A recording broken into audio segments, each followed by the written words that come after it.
जय सिया राम। सत्यवादी राजा हरिश्चंद्र। सत्य मूल सब सुकृत सुहाए, वेद पुराण प्रगट मुनि मनु गाए। महर्षि विश्वामित्र जी की कृपा से सशरीर स्वर्ग जाने वाले और वहां से देवताओं द्वारा गिराए जाने पर बीच में ही अब तक स्थित रहने वाले महाराज त्रिशंकु विख्यात ही हैं। इन्हीं के पुत्र महाराज हरिश्चंद्र थे। यह प्रसिद्ध दानी, भागवत भक्त तथा धर्मात्मा थे। इनकी धार्मिकता के प्रभाव से इनके राज्य में कभी अकाल नहीं पड़ता था, महामारी नहीं फैलती थी, दूसरे भी कोई दैविक या भौतिक उत्पात नहीं होते थे। प्रजा सुखी थी, प्रसन्न थी, धर्मपरायण थी। महाराज हरिश्चंद्र की सत्यनिष्ठा त्रिभुवन में विख्यात थी। देवर्षि नारद से महाराज जी की प्रशंसा सुनकर देवराज इंद्र को भी ईर्ष्या हुई और उन्होंने परीक्षा लेने का निश्चय करके विश्वामित्र जी को इसके लिए तैयार किया। विश्वामित्र जी ने अपने तप के प्रभाव से स्वप्न में राजा से संपूर्ण राज्य दान में ले लिया और दूसरे दिन अयोध्या जाकर उसे मांगा। सत्यवादी राजा ने स्वप्न के दान को भी सत्य ही माना और पूरा राज्य तथा कुश मुनि को सौंप दिया।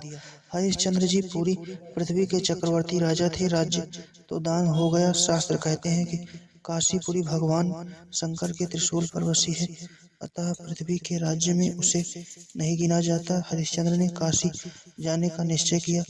अब ऋषि विश्वामित्र ने कहा, इतने बड़े दान की संगतता के लिए दक्षिणा दीजिए। आज राजा हरिश्चंद्र, जो कल तक पृथ्वी के एक छत्र सम्राट थे, कंगाल हो गए। उनके पास एक कौड़ी भी नहीं थी। इतने पर भी उन्होंने ऋषि को दक्षिणा देना स्वीकार किया। अपने पुत्र रोहिताश्व तथा पत्नी सैव्या के साथ वे काशी आए। दक्षिणा देने का दूसरा कोई उपाय न देखकर पत्नी को उन्होंने एक ब्राह्मण के हाथ बेच दिया। बालक रोहित भी माता के साथ गया।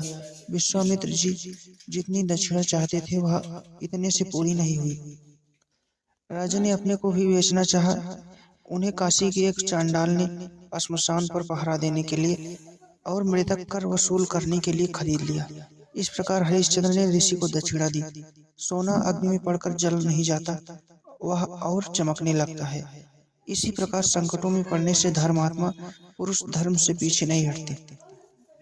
उनकी धर्मनिष्ठा विपत्ति की अग्नि में भस्म होने के बदले और उज्ज्वलतम होती है और विशेष रूप से चमकने लगती है। हरिश्चंद्र चांडाल के सेवक हो गए। एक चक्रवर्ती सम्राट श्मशान में रात्रि के समय पहरा देने के काम पर लगने को विवश हुए, परंतु हरिश्चंद्र को धैर्य अडिग रहा। उन्होंने इसे भी भगवान का कृपा प्रसाद ही समझा। महारानी सैव्या आज पति के धर्म का निर्वाह करने के लिए ब्राह्मण की दासी हो गई। वे वहां बर्तन मलने, झाड़ू देने, घर लीपने, गोबर उठाने आदि का काम करने लगे। जिस राजकुमार रोहिताश्व के संकेत पर चलने के लिए सैकड़ों सेवक सदा हाथ जोड़े खड़े रहते थे, वह नन्हा सुकुमार बालक ब्राह्मण के यहाँ आज्ञा का पालन करता, डांटा जाता और चुपचाप रो लेता। एक दिन संध्या समय कुछ अंधकार होने पर रोहिताश्व ब्राह्मण की पूजा के लिए फूल तोड़ने गया था। वहां उसे सर्प ने काट लिया। बालक गिर पड़ा और प्राणहीन हो गया।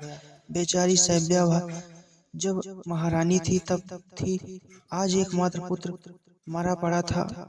उसका उसके सामने ना तो कोई उसे दो शब्द कहकर धीरज दिलाने वाला था और ना कोई उसके पुत्र के शव को श्मशान ले जाने वाला था।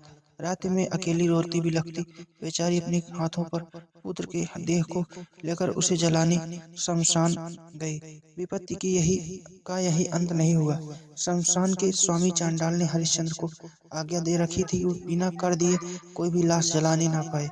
सैव्या का रोना सुनकर हरिश्चंद्र वहां आ पहुंचे और कर मांगने लगे। हाय हाय, अयोध्या के चक्रवर्ती की महारानी के पास था क्या आज जो वह कर में दे? आज अयोध्या के युवराज की लाश उसकी माता के सामने पड़ी थी। माता कर दिए बिना उसे जला नहीं पाती थी। सैव्या के रुदन क्रंदन से हरिश्चंद्र ने उसे पहचान लिया।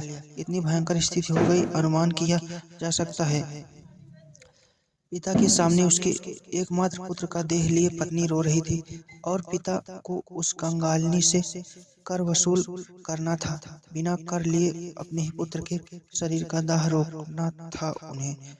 परंतु हरिश्चंद्र का धर्म अविचल था। उन्होंने कहा, भद्रे, जिस धर्म के लिए मैंने राज्य छोड़ा, तुम्हें छोड़ा और रोहित को छोड़ा, और जिस धर्म के लिए मैं यहाँ चांडाल का सेवक बना, तुम दासी बनी, उस धर्म को मैं नहीं छोड़ूंगा। तुम मुझे धर्म पर डटे रहने में सहायता दो।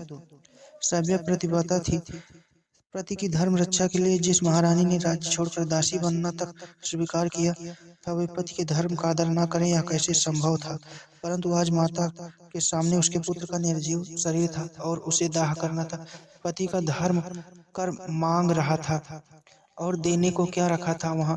अंत में उस देवी ने कहा, नाथ, मेरे पास तो दूसरा वस्त्र भी नहीं है, मेरी यही एक मैली साड़ी है जिसे मैं पहनी हूँ, इसी की अंचल से ढककर अपने बेटे को मैं लाई हूँ।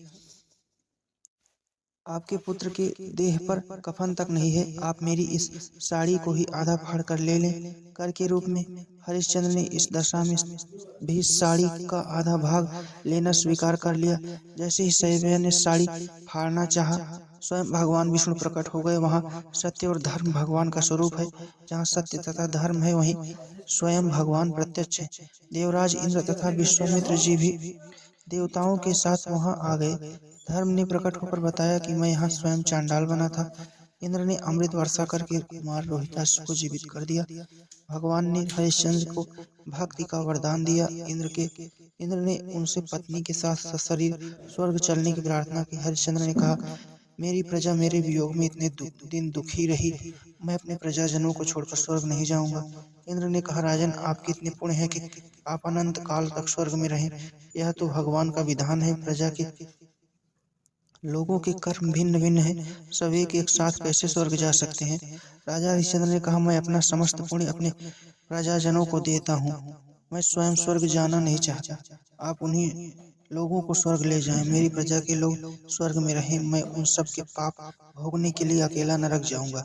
महाराज की यह उदारता, यह प्रजावत्सलता देखकर देवता संतुष्ट हो गए। महाराज के प्रभाव से समस्त अयोध्यावासी अपने स्त्री पुत्र आदि के साथ सदेह स्वर्ग गए।